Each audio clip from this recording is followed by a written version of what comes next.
સાવરણી ઝાડુને લગતા કેટલાક લોકપ્રિય માન્યતાઓ અને ટોટકા પરંપરાગત ઉપાયો ભારતીય સંસ્કૃતિમાં જોવા મળે છે, જેનો હેતુ ઘરમાં સકારાત્મકતા, સમૃદ્ધિ અને સારા નસીબ જાળવવાનો હોય છે.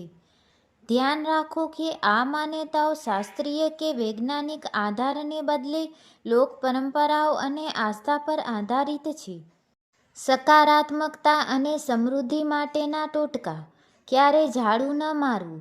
સૂર્યાસ્ત પછી માન્યતા છે કે સૂર્યાસ્ત પછી સાવરણી કરવાથી ઘરમાં લક્ષ્મી ધન બહાર ચાલી જાય છે. તેથી રાત્રિના સમયે સફાઈ ટાળવી જોઈએ. ગુરુવાર. કેટલાક વિસ્તારોમાં ગુરુવારે સફાઈ કરવાનું અશુભ માનવામાં આવે છે. નવું ઝાડુ લગાવવાનો સમય. નવું ઝાડુ લાવવા માટે શનિવારનો સમય શ્રેષ્ઠ માનવામાં આવે છે. કૃષ્ણ પક્ષમાં નવું ઝાડુ ખરીદવું શુભ ગણાય છે. સાવરણી ક્યાં રાખવી. સાવરણીને હંમેશા એવી જગ્યાએ રાખવી જોઈએ જ્યાં તે બહારના લોકોની નજરમાં ન આવે. છુપાયેલી સાવરણી ઘરમાં ધન જાળવી રાખે છે. સાવરણીને ઊભી ન રાખવી. તેને જમીન પર આડી રાખવી શુભ ગણાય છે. પગ ન લગાવવા દેવો. સાવરણીને લક્ષ્મીનું સ્વરૂપ માનવામાં આવે છે, તેથી તેને ક્યારેય પગ ન મારવો જોઈએ. આવું કરવું ધનનું અપમાન ગણાય છે. કોઈના ગયા પછી તરત સફાઈ ન કરવી. જ્યારે કોઈ વ્યક્તિ ઘરમાંથી કોઈ કામ કે પ્રવાસ માટે બહાર નીકળે ત્યારે તેમની તરત પછી સફાઈ ન કરવી જોઈએ. થોડા સમય પછી સફાઈ કરવી શુભ માનવામાં આવે છે. સાવરણીની દિશા અને અન્ય નિયમો. દિશા. સફાઈ હંમેશા ઘરના અંદરના ભાગથી બહારના ભાગ તરફ કરવી જોઈએ, એટલે કે ગંદકીને ઘરની બહાર કાઢવી. રસોડામાં નિયમ. રસોડામાં સાવરણી ક્યારેય ન રાખવી જોઈએ. જૂની સાવરણી દૂર કરવી. જ્યારે જૂની સાવરણી બદલવાની હોય ત્યારે તેને શુભ સમય જોઈને દૂર કરવી જોઈએ, જેમ કે અમાસના દિવસે. જો તમે આમાંથી કોઈ માન્યતાનું પાલન કરવા માંગતા હો તો કરી શકો છો, પરંતુ યાદ રાખો કે મહેનત અને યોગ્ય વ્યવસ્થાપન જ સાચી સમૃદ્ધિ લાવે છે. શાંતિ અને રક્ષણ માટેના ટોટકા. નકારાત્મકતા દૂર કરવા માટે. જો તમને લાગે કે ઘરમાં કોઈ નકારાત્મક ઉર્જાનો વાસ છે તો માન્યતા મુજબ શનિવારે સવારે એક નવી સાવરણી લઈને તેના પર કાળો દોરડો બાંધીને સફાઈ કરવાથી નકારાત્મકતા દૂર થાય છે. ધંધામાં વૃદ્ધિ માટે. જો તમારા વ્યવસાય, દુકાન કે ઓફિસમાં મંદી હોય તો દુકાન બંધ કરતી વખતે સાવરણીને દરવાજાની પાછળ આડી મૂકવાથી ધંધામાં લાભ થાય છે અને નકારાત્મક દ્રષ્ટિ દૂર થાય છે. સાવરણી અને મૃત્યુ. માન્યતા છે કે જો તમારા ઘરમાં પાળેલું પ્રાણી જેમ કે ગાય કે કૂતરો કોઈ કારણસર મૃત્યુ પામે તો તે જગ્યાએ સાવરણી ન મારવી જોઈએ. ત્યાં પવિત્ર જળ છાંટીને જ સફાઈ કરવી. તૂટેલી સાવરણી. ક્યારે તૂટેલી, ખરાબ થઈ ગયેલી સાવરણીનો ઉપયોગ ન કરવો જોઈએ. તૂટેલી સાવરણીનો ઉપયોગ ઘરમાં ક્લેશ અને આર્થિક નુકસાન લાવે છે. તેને યોગ્ય સમયે બદલી નાખવી. આર્થિક સ્થિતિ સુધારવા માટે. કરોળિયાના ઝાડા. ઘરની છત પર કે ખૂણામાં કરોળિયાના ઝાડા ન થવા દેવા. નિયમિત સફાઈ અને ખાસ કરીને ઝાડુથી ઝાડા દૂર કરવાથી આર્થિક અવરોધો દૂર થાય છે. સાવરણી અને અનાજ. માનવામાં આવે છે કે અનાજ કે ધન રાખવાની જગ્યા તિજોરી પાસે ક્યારેય સાવરણી ન રાખવી. આમ કરવાથી ઘરમાંથી ધન દૂર થાય છે. આ બધા ટોટકા લોકોની પરંપરાગત આસ્થા અને માન્યતાઓનો ભાગ છે. ઘરમાં સુખ, શાંતિ અને આરોગ્ય માટેના ટોટકા. રોગમુક્તિ માટે.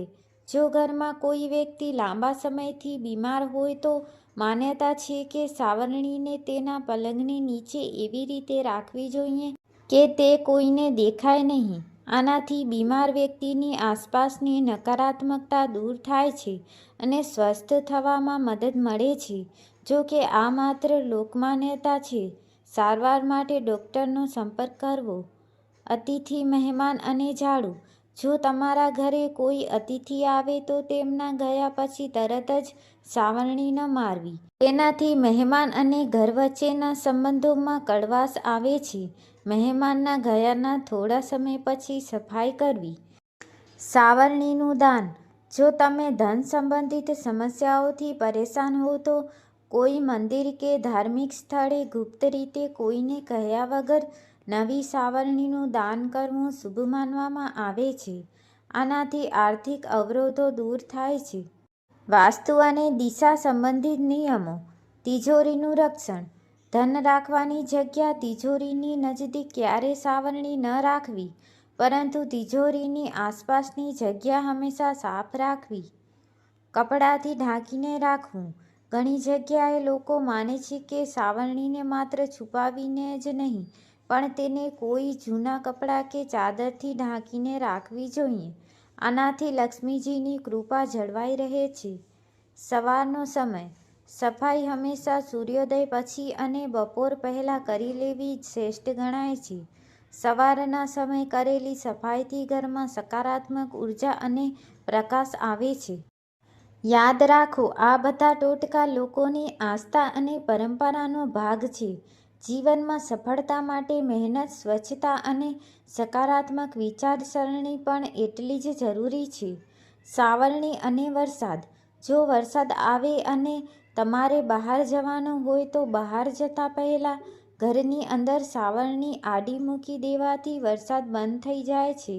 આ એક લોકવાયક છે, વૈજ્ઞાનિક આધાર નથી. બીજી કોઈ સાવરણીનો ઉપયોગ. ક્યારે પણ કોઈ બીજાના ઘરની સાવરણીનો ઉપયોગ તમારા ઘરમાં ન કરવો જોઈએ. આનાથી બીજા ઘરની નકારાત્મકતા તમારા ઘરમાં આવી શકે છે. શુભ પ્રસંગોએ. લગ્ન કે અન્ય કોઈ મોટો શુભ પ્રસંગ ઘરમાં હોય ત્યારે તે દિવસે સવારે ખૂબ જ શાંતિથી અને નિયમ પ્રમાણે સફાઈ કરવી જોઈએ. બાળકો માટેનો નિયમ. બાળકોને ઝાડુથી દૂર રાખવા. નાના બાળકોને ક્યારેય સાવરણીથી રમવા ન દેવું કે તેને આડેધડ ફેરવવા ન દેવું. માન્યતા છે કે બાળકો દ્વારા સાવરણીનો અયોગ્ય ઉપયોગ ઘરના ધન સંબંધિત સમસ્યાઓ લાવે છે. સાવરણીનો નિકાલ. ક્યાં ફેંકવી? જ્યારે જૂની સાવરણી બિનઉપયોગી બની જાય ત્યારે તેને હંમેશા કોઈ અંધારી જગ્યાએ અથવા એવી જગ્યાએ ફેંકવી જોઈએ જ્યાં લોકોની અવરજવર ઓછી હોય. તેને ખુલ્લામાં કે ચોકઠામાં ફેંકવી ન જોઈએ. નદીમાં ન ફેંકવી. જૂની સાવરણીને ક્યારેય નદી કે કોઈ પવિત્ર જળસ્ત્રોતમાં વહેવડાવવી નહીં. આ બધી પરંપરાઓનો મુખ્ય ઉદ્દેશ ઘરને સ્વચ્છ, પવિત્ર અને સકારાત્મક ઉર્જાથી ભરપૂર રાખવાનો છે, જેથી ઘરમાં સુખ અને સમૃદ્ધિ જળવાઈ રહે.